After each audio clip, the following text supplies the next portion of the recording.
Not everyone likes Ursula von der Leyen's management style. Halfway through her tenure, the question arises now, how has she fared in office so far? Hardly a day goes by in Brussels when EU Commission President Ursula von der Leyen does not stamp in front of a camera.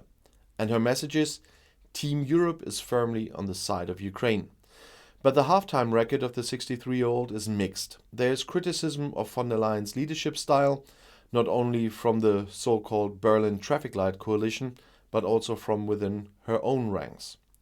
The former German defense minister from the Christian Democratic Union, the CDU, has held the top office in Brussels since December 1st in 2019. 2.5 years of her 5 years in office ended on June 1st. Von der Leyen had to prove herself as a crisis manager from the start, first in the corona pandemic, now in the Russian war of aggression against Ukraine. Von der Leyen has one thing ahead of German Chancellor Olaf Scholz, though. She visited Ukrainian President Volodymyr Zelensky early on. She held out the prospect of his country joining the EU. We want them in, she said of Ukraine just a few days after the Russian attack. In Berlin and Paris, the advance of the Commission President met with little approval. When it comes to EU enlargement, member countries call the shots, and admitting a country at war would be a first. Since then, Scholz and French President Emmanuel Macron have repeatedly emphasized that accession is a lengthy process. Von der Leyen also recently cut an unfortunate figure with the EU sanctions against Russia. The oil embargo she proposed is blocked. Not only Hungary is resisting, Slovakia, the Czech Republic and Bulgaria are also demanding help turning away from Russian oil. According to Brussels, von der Leyen prepared the import freeze poorly. In addition, the President of the Commission is, after a possible SMS affair, a bit damaged. And after a journalist complained, the EU Civil Rights Commissioner is pushing for the publication of potentially explosive text messages that von der Leyen exchanged with the executive floor of the vaccine manufacturer Pfizer in the USA. However, the Commission keeps the SMS secret, as does the supply contracts with Pfizer, Moderna and so on.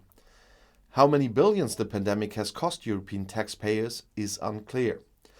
Von der Leyen was supposed to procure the vaccines, but this was initially slow. It is said by Chancellor Scholz that he really freaked out in Berlin because of this. The traffic light coalition sees,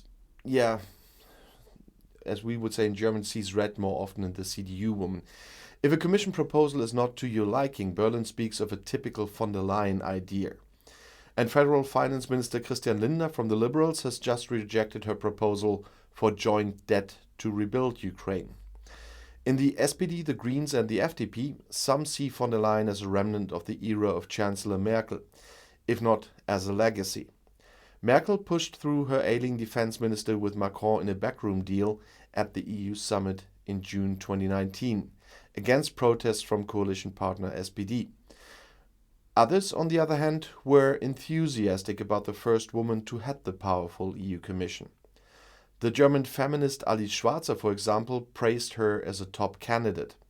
Born in Brussels and fluent in English and French, von der Leyen is a capable, educated and good-looking woman. Schwarzer always praised her. One of von der Leyen's EU flagship projects was climate protection, which she compared to the moon landing. However, due to the energy crisis, large leaps are unlikely. On another key issue, the rule of law dispute with Hungary and Poland, Christian Democrats in the European Parliament also accuse her of being hesitant. In Brussels, the mother of 7 had a small apartment set up next to her office on the 13th floor of the Commission building with a wide view over Brussels. For the second half of her term of office, many would like her to have more far-sightedness also politically. And I'll see you in my next video. Bis gleich.